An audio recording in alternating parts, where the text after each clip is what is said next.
Coming up next on this edition of In the City, 2017 tourism numbers were released and it was good news for this area.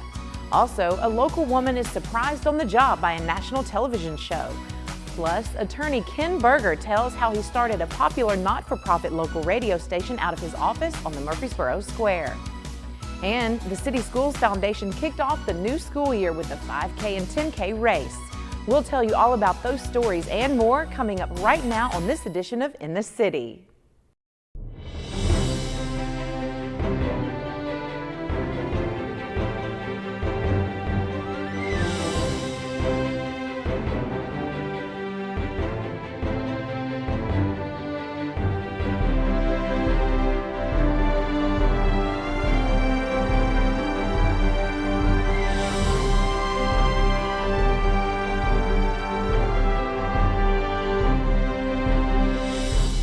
Welcome to another edition of In the City, your source for what's happening right here in the city of Murfreesboro. I'm Michael Linn White.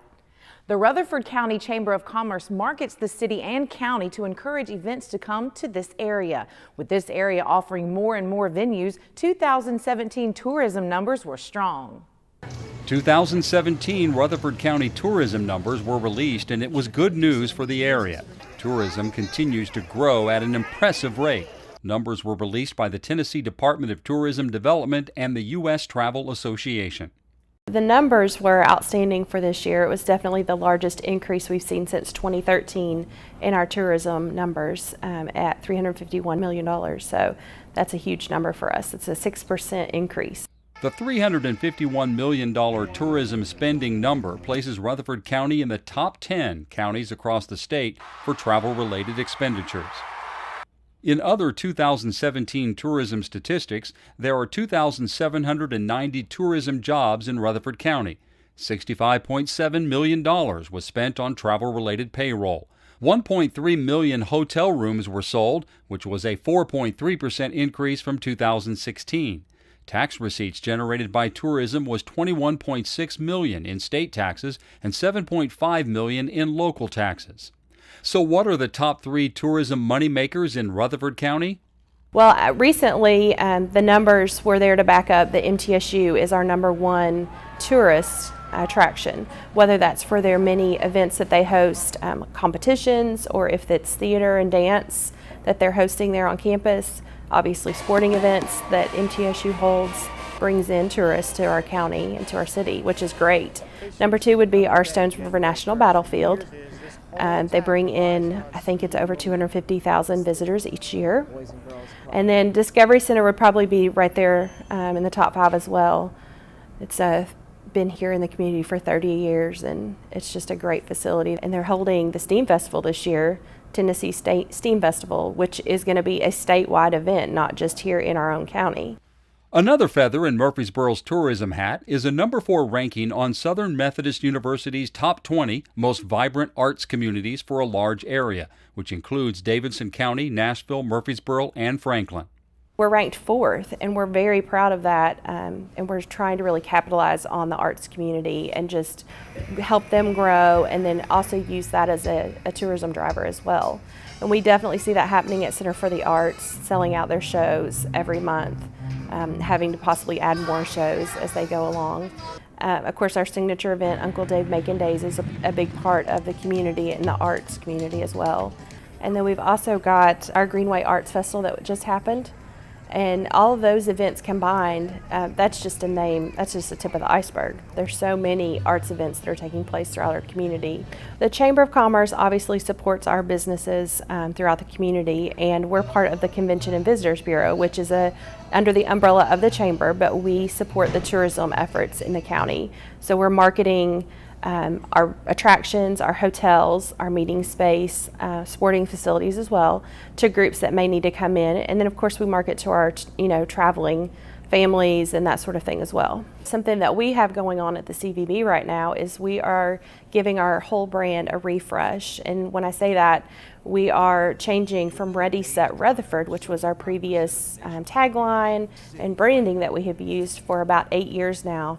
We are updating everything to Visit Rutherford TN. So all of our social media will be changing, and it will hopefully tell people that we are the tourism entity for the county. So we've got new logos coming and just exciting things like that to hopefully revitalize our tourism efforts as we go into 2019. Longtime crossing guard and hospice volunteer Claudia Russell was honored by a national TV show, and our cameras were there to capture a behind-the-scenes look at the exciting day.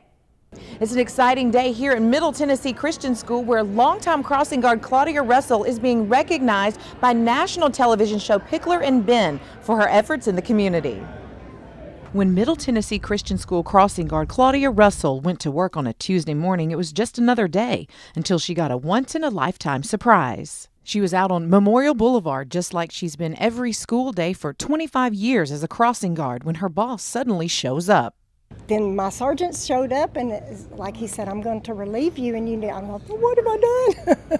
Then Kelly Pickler and Ben Aaron of the nationally syndicated talk show Pickler and Ben came out from behind the bushes and surprised Miss Claudia right there. Behind the scenes was a flurry of activity, and with so much buzz going on around the school that morning, you would think something would have tipped her off. I didn't notice a thing different, and well, I did see some cameras, and I thought, well, they're shooting a promo for the school, or they're trying to figure out if they need a new traffic pattern or something. That's what I figured. Russell was chosen for the show when a producer for Pickler and Ben remembered Russell for being her crossing guard when she was a little girl. And because Russell had built her life around serving others, those who know her say they're not surprised she was chosen. She is always our first one there to volunteer for anything.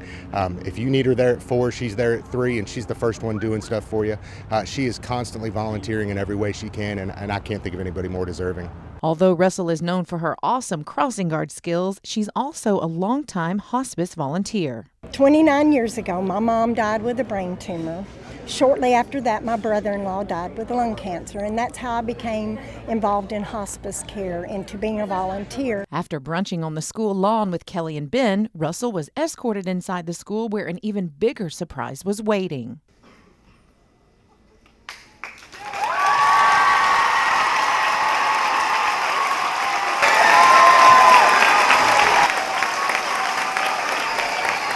Awesome, just seeing them in the signs and just the beautiful expression. Everyone in the school is here, and then to see them my coworkers at the hospice, then to see my family. I didn't even see them at first. Murfreesboro's Mayor Shane McFarland was there and presented Russell with one of the highest honors in town. When we talk about Murfreesboro, one of the things that's so special is our family, and you are a family. And you know that you don't give the key to your house to someone who's not considered family. And so it is my pleasure today to be able to give Miss Claudia the key to the city of Murfreesboro.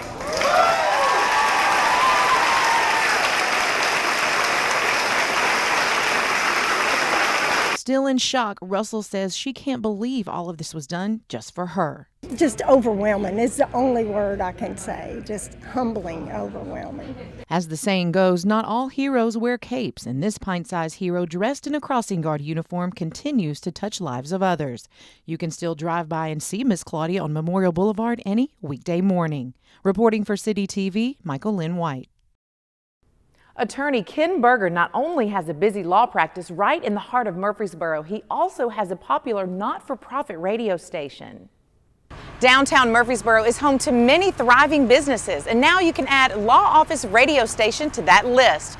2 longtime friends and MTSU alums decided to dust off some old equipment hiding in their basement and start the station with the purpose of serving the community.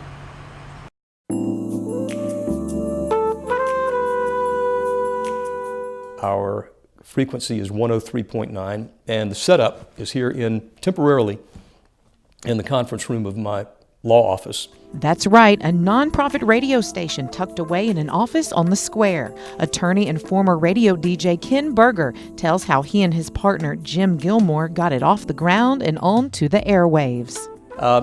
Jim Gilmore and I go a long ways back. We were in high school. We were ham radio operators, radio nerds growing up in Manchester back in the 60s. We worked together at a local rock radio station. We were top 40 rock and roll disc jockeys back in the day when top 40 radio was on AM was king, and remained good friends for years. Jim put WMOT on the air. So how does one just start a radio station? it sort of fell into our lap. We learned simply by glancing by chance at the FCC site that there was a construction permit for a small nonprofit, commercial-free public service type radio station, and that for whatever reason the young men who had acquired that construction permit had not followed through on it. It was about to expire, and the way that law is set up is that once it expires, they have a window, and if it's outside that window, you can't reapply, you can't get it extended, you can't reapply.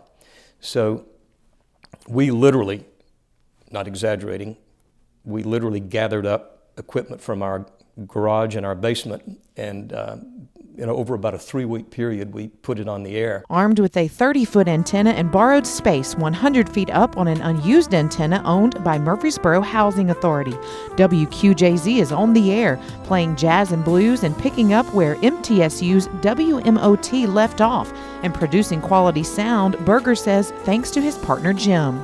Jim is a bit of a genius and almost a fanatic about audio quality, so we have virtually the same equipment in this little operation as any of the larger stations in Atlanta or Nashville would have as far as equalizing, improving the quality of the audio signal. The listeners have spoken, and this small station is a hit.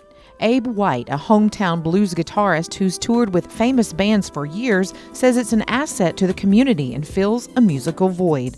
I think it adds value by just keeping up that market or that genre of music, because there's such the music lovers around here. I mean, it's not just jazz, but it's blues too. Nashville-based jazz artist and MTSU alum Michael Fair, who was recently a guest on the station, tells us the popularity of the station doesn't surprise him. Playing quality music, playing a genre of music that you don't normally hear on maybe a bigger, more powerful station for whatever reason. I think somebody is doing it out of just the love of doing it. Obviously, it's a nonprofit for them, so they're kind of giving back and doing something that they love to do. Remember to tune in to 103.9, and with a 20 to 25 mile radius from the square, you don't get more local than that. Well, I listen to it as much as I can, and I know a lot of people do too. I hope it does well, and it is doing well. So it can only get better. With the popularity of the station, they hope it will continue to serve the community for years to come. Reporting downtown Murfreesboro, Michael Linn White, CityTV. The 5K and 10K back-to-school dash was held at Overall Creek Elementary and raised money for the City Schools Foundation to help teachers provide new projects for their students. The Murfreesboro City Schools Foundation kicked off the 2018-2019 school year with their Back-to-School Dash 5K and 10K Run Walk. The foundation raises money for the 8,000-plus pre-K through 6th grade students to boost the school system's financial support. We raise funds for Murfreesboro City Schools, so a lot of times, the schools need money, and the money that they get just isn't quite enough, and a lot of times teachers are having to raise funds out of their pocket, out of their own personal money, in order to provide for the students. So what we do is we raise additional funds to provide money for teachers in the classrooms, and we also provide grants. We call them parity grants. And those are submitted to us through all the city school teachers, and we review them, and we actually fund around $40,000 to $50,000 worth of grants every year. So a teacher wants a grant to have iPads in the classroom, or to fund a science grant, STEM research, all that stuff. So we actually raise money through our events like this race in order to fund those. Some city school teachers and principals who participated in the race stressed the importance of the City School Foundation. Through the Murfreesboro City School Foundation that we have received grants. Last year, one of our first grade teachers received the grant through the foundation for an engineering kit, and our kids have been able to use that kit weekly and really build the foundations for engineering. Teachers every year are encouraged to write grants that will promote an enrichment of learning for our students that otherwise wouldn't be available. Instead of us spending our own money or us pulling other money from other resources, we're able to apply for the grants, get the supplies we need to help the kids with hands-on learning or new math manipulatives or space books, new books that we can use in the classroom. We're here to support the City Schools Foundations. They do so much for our students and our teachers, and it's a great way to show our support, and it's a great way for us to kind of give to the teachers as well. And it's also a great time to fellowship with other teachers, other people in the district, and just a time for all us to come together and have a good time. Some of the participants talked about why they get up early to participate in this run walk.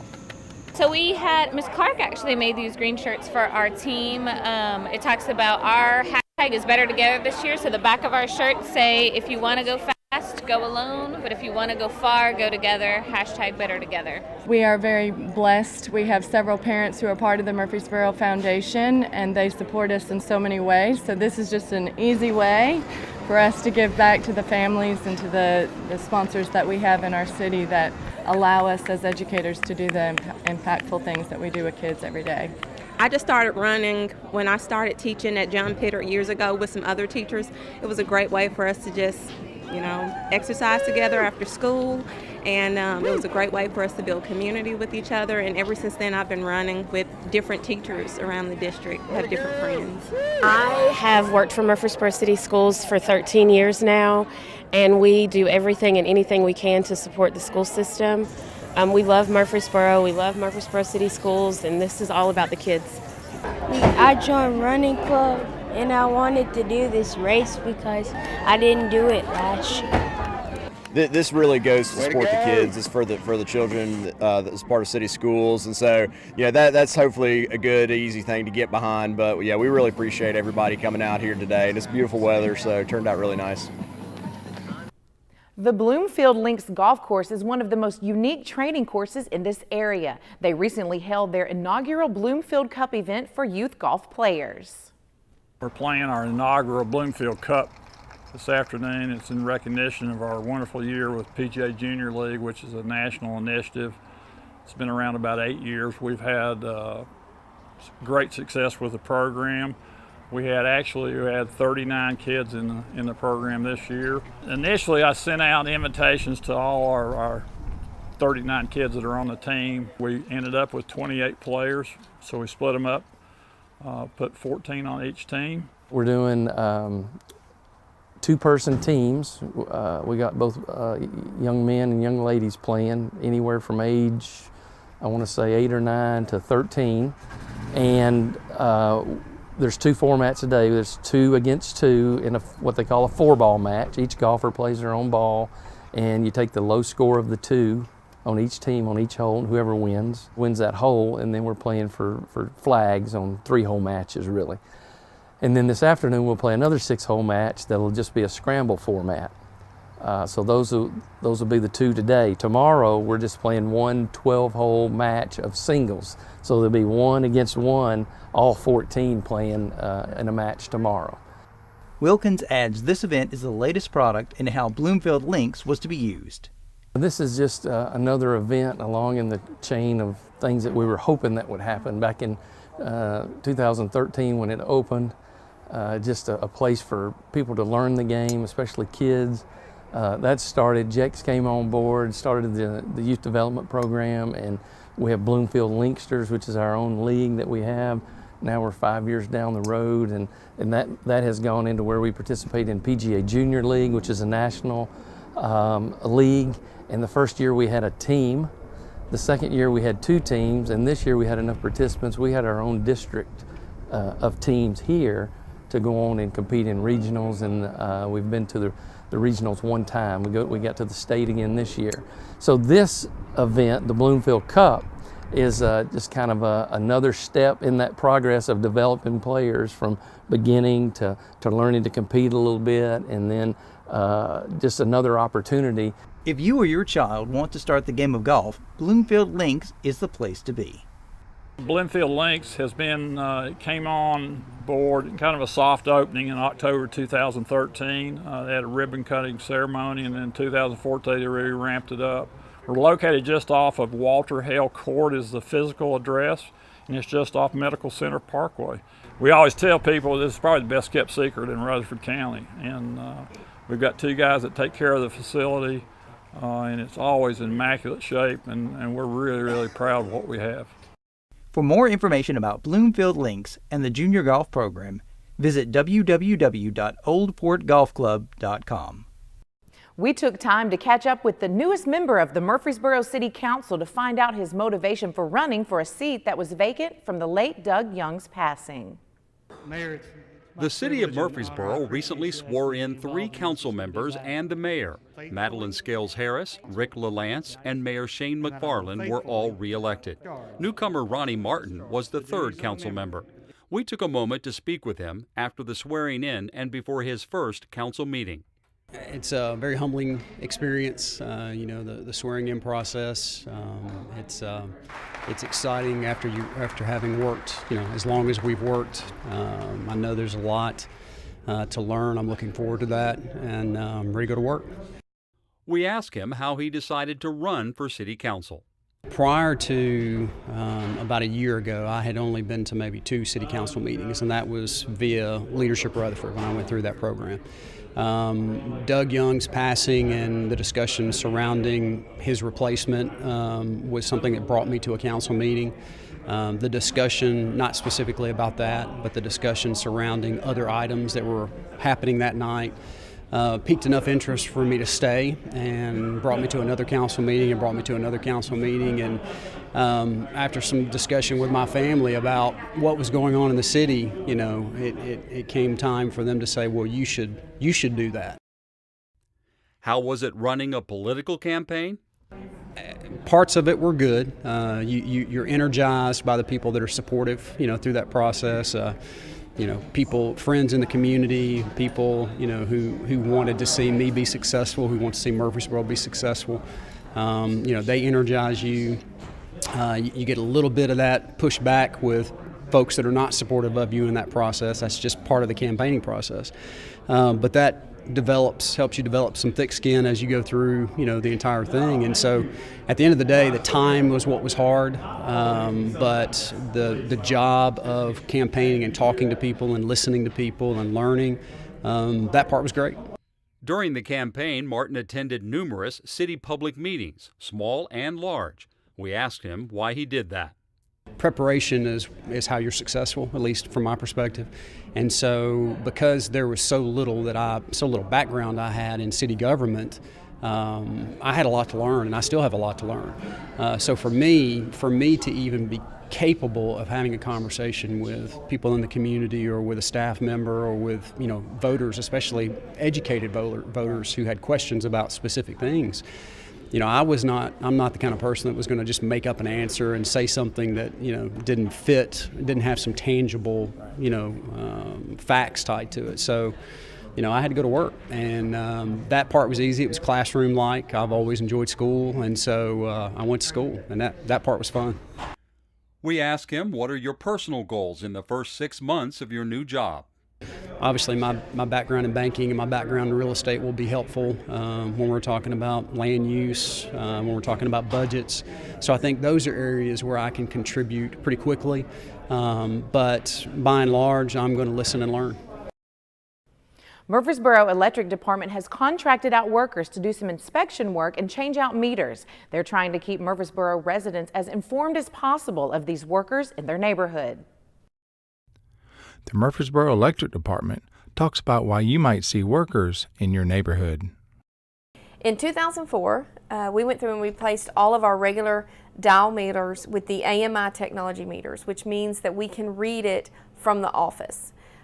So that technology was new at the time. We were one of the first to actually adopt that. And so we're at the point where it's time to change those meters. So that's what we have been doing this whole year. We have been replacing our meters with the latest technology of the AMI meter. And we're using the same technology we have used since 2004. So, we've been getting calls about, can we opt out of this? And the reality is you can't opt out, but it's the same meter you have now. So if you've not had any problems since 2004, you're not going to have any problems now. So what's the difference going to be? For our customers, they're really not going to notice a difference. For us, we're getting the information quicker. So the meter change out started in February, and we are a little more than halfway through now. So we're doing really good. The goal is to be done by the end of the year. How will you know when your meter gets changed out? Well, first of all, you're going to get a postcard from us that looks like this. And basically it's going to say, hey, we're going to come out in the next few weeks and we're going to change out your meter. Once we change out their meter, then they're going to leave you a door hanger. So this will be on your door and it'll say, hey, we were here. And if everything went great, this is all you'll get. They'll put a little check mark there that says, hey, we changed out your meter, it's all good. If there's a problem, let's say your meter is in the backyard and there's a dog and we can't get in there because of the dog, or maybe you have a fence or a gate that's locked, then you'll turn over on the other side and there'll be one of these that mark that says, hey, we couldn't get in, but call this number and let's schedule a time we can come out there. You know, with all this scammers we have today, we really want to let our customers know, yeah, we are out there right now with the meters. Okay. We also are out there in another capacity. This is just starting. We have contracted with a company called Osmos Utility Service, and they're going to be going around the whole town checking our poles. But what they're doing is they're going from pole to pole throughout the whole town, and they're checking the condition of the pole. A lot of times, poles will kind of rot underground, and we won't know that until, you know, a big gust of wind comes and blows it down, that we have a problem. So about every 10 years, we contract with somebody to come in here and check this. This is what contributes to the great reliability we have. 99.995% of the time, your power is on, and that is an amazing number. And all of that is because our tree trimming program, it's how we're doing with the, checking the poles, keeping on top of our maintenance issues, not waiting till there is a problem. Just want to let our customers know we've got 2 sets of contractors out there working, one replacing the meters, one checking the poles. If you have any question at all, if anyone ever calls you saying, I'm with the electric department and you're just not so sure, give us a call. We have a lot of scammers, and I mean, these scammers are great. They're calling our customers. The caller ID will show up as our number, and it'll say, hey, you got to pay your electric bill. The best bet is to always hang up on those people immediately and call us yourself. Call our number, 615-893-5514. Or better yet, if you have not downloaded the Smart Hub app, do that, because you can look at your account right there. If you have our Smart Hub app, you can pull up your account and you can see if you have a past due amount. You can see if you're in danger of being cut off, and you can pay your bill right there. Everybody knows the great work the United Way does in this area and all over the country. They recently organized a campaign called Hometown Huddle, where they go to local schools, churches, and daycares to revitalize the playgrounds. So today we have Hometown Huddle going on. United Way of Rutherford and Cannon County sponsors this project, and we partner with businesses all across the counties to refurbish playgrounds. So our mission at United Way is we fight for the health, education, and financial stability of all people in every community. So what Hometown Huddle really focuses on is that health aspect. So creating healthy spaces for kids that are safe to go play in, encourage them to get outside, and promote physical activity for all kids. We really believe in doing small things that create big impact, and this is one of those projects. We have 11 schools and 11 businesses that we're partnering with. Nissan is our presenting sponsor. We also have Amazon and St. Thomas Rutherford that are sponsoring this project. Right now we have NYP here at this school. This is actually a United Way function each year, and they put it out into the community, and Murfreesboro Young Professionals, we blast it out to our members and our non-members and our peers and say, hey, we've got this project, this is what we're going to be doing. Who wants to help out? And we never have a small group. We always turn up in a big group and we get a job done. So we'll be refurbishing the playgrounds, we'll be doing some mulch, some landscaping, a little bit of painting, touching up the areas of the playground that need sanding, pulling up weeds, picking up trash, things like that. Any place that has an outdoor space, a church, a school, anywhere that has a place that kids would be playing, we will help refurbish that. This is my 3rd year doing Hometown Huddle. I am the chair of our community outreach. So I put together all of our volunteer projects and make sure that we are putting in man hours and fundraising dollars into our community. Last year we raised over 3,000 community hours volunteer-wise. So we always have a good group. This is one of our favorite projects we look forward to each year, and it's just a good time. This is the thing we look forward to. This is the getting your hands dirty volunteering. For us as United Way, we're behind desks a lot. So to get out here and be able to volunteer and really get our hands dirty at schools is really great. Well, that's it for this edition of In the City. As always, for more information about the city of Murfreesboro or any of the stories you've seen here, you can always visit our website at www.murfreesborotn.gov.